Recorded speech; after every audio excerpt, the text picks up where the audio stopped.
High guys, यो video चाहिँ धेरै महिना अगाडिको हो। यो चाहिँ हाम्रो मुस्ताङ यात्राको डे 2 हो। पोखराबाट सुरु भएको बाटोमा पर्ने मन्दिरहरूमा दर्शन गर्दै आशीर्वाद लिँदै हाम्रो चाहिँ मुस्ताङको यात्रा अघि बढिरहेको थियो।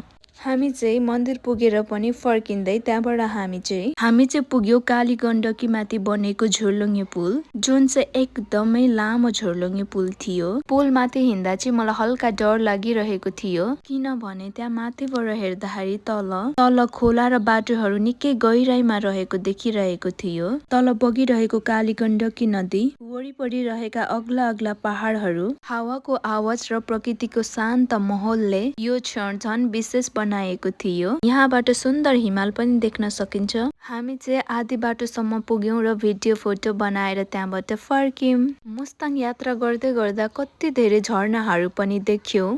त्यसपछि हामी चाहिँ खाना खानको लागि एउटा ठाउँमा रोक्यौं। केही समय आराम गर्यौं र मिठो खाना खायौं। खाना खाइसकेपछि फेरि हाम्रो चाहिँ यात्रा अगाडि बढ्यो। यात्राको क्रममा हामी चाहिँ म्याग्दी जिल्लामा रहेको प्रसिद्ध रूप्से झरनामा पुग्यौं। यो भिडियो चाहिँ मैले गाडीबाट लिएको थिएँ, त्यही भएर थोरै हल्लिएको आइरहेको थियो, किनभने मलाई चाहिँ लागिरहेको थियो यहाँनिर हाम्रो चाहिँ बस रोक्दैन होला भनेर। त्यही भएर मैले चाहिँ गाडीबाट बनाएँ, तर गाडी रोकाउनु भयो। अग्लो पहाडहरूबाट झर्दै गरेको यो झरना एकदमै मनमोहक देखिन्थ्यो। झरनाको ठुलो आवाज अनि चिसो हावा। मुस्ताङ जाँदै गर्दा बाटोमा ठुलो झरना छ, यहाँ फोटो खिच्दा ज्याकेटहरू नखोल्नु है भन्नु भएको थियो दिदीले। तर मलाई चाहिँ टिकटक बनाउनुको चक्करले ज्याकेट खोलेको थिएँ। लास्टमा मलाई चाहिँ यस्तो चिसो लागेर मुस्ताङ पुग्दा पुरै मेरो चाहिँ नाकहरू बन्द भएको थियो। यसरी नक्कल पारेर भिडियो बनाउने हुँदा अब चाहिँ मुस्ताङ आइपुग्यो भन्ने महसुस भयो, किनभने यो मुस्ताङको फापर खेती देख्दा मैले भनेको थिएँ हामी मुस्ताङको मार्फा भिलेज आइपुग्यौं। यहाँ पुग्दा चाहिँ बेलुका भइसकेको थियो। त्यसपछि हामी माथि छतमा गयौं। चिसो हावा खाँदै वरिपरिको दृश्य हेर्न व्यस्त भयौं। त्यो शान्त वातावरण र फ्रेश हावाले मन हल्का र खुसी बनाएको थियो। मार्फा भिलेजको यो घर कोले चिन्नुहुन्छ भने कमेन्ट गर्नुहोस् है। त्यसपछि हामी त्यो भाइरल जेरी गल्लीमा पुग्यौं। एकदमै राम्रो थियो, चारैतिर व्हाइट कलरको घरहरू। राति चाहिँ एकदमै भिड थियो, दिउँसो भन्दा पनि। कल्चरल ड्रेस लगाएर फोटो भिडियो खिच्ने मान्छेहरू। हामी चाहिँ भोलि लगाउने ड्रेस भनेर सोचिरहेका थियौं, किनभने राति त्यति राम्रो फोटो आउँदैन भनेर। त्यसपछि हामी चाहिँ खाना खाएर सुत्यौं। बिहानै उठेर मुक्तिनाथ जाने यात्रा सुरु भयो। मनमा छुट्टै शान्ति र उत्साह फिल भइरहेको थियो।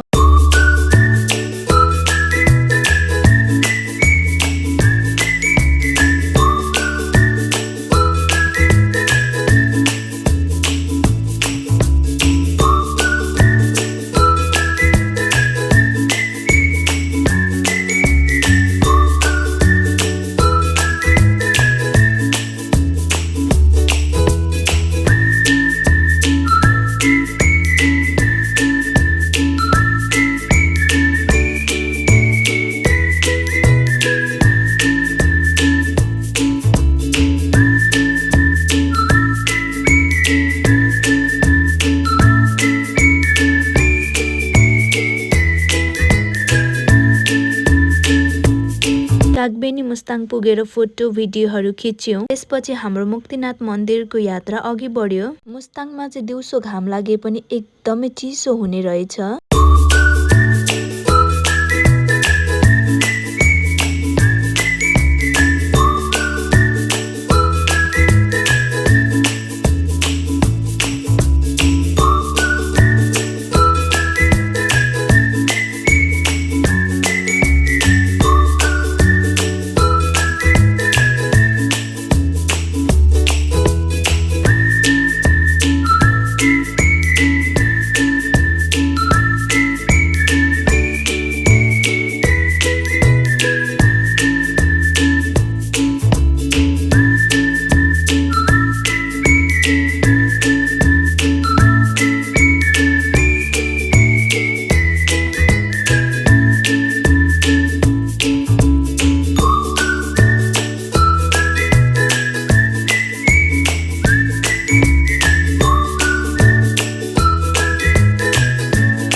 साथ मन्दिर जाने बाटो आइपुग्यौं। सुरुमा मन्दिरको सिडी देखेर नै अलि हामी चाहिँ थाके जस्तो महसुस भयो। अब सक्दैनौं होला भने जस्तो लागिरहेको थियो। तर त्यो बेला हाम्रो अर्को साथीले हामीलाई हौसला दियो र हिम्मत नहार, मन्दिर नजिकै छ, हामी पुग्न सक्छौं भनेर त्यो मोटिभेसनले हामीलाई फेरि अगाडि बढायो। मन्दिर पनि पुग्यौं। शान्त वातावरण र सकारात्मक ऊर्जा थपियो। दर्शन गर्यौं र फोटो भिडियो खिच्यौं। त्यसपछि हामी चाहिँ बिस्तारै फर्क्यौं। हामी चाहिँ फेरि मार्फा भिलेज आएर ट्रेडिसनल ड्रेस लगायौं। म भने चाहिँ कति बेला यो ड्रेस लगाएर भिडियो बनाउनु भनेर मक्ख थिए। त्यसपछि हामी चाहिँ यहाँबाट लाग्यौं घान्द्रुक तर्फतिर। भ्लग हेरिदिनु भएकोमा धेरै धेरै धन्यवाद।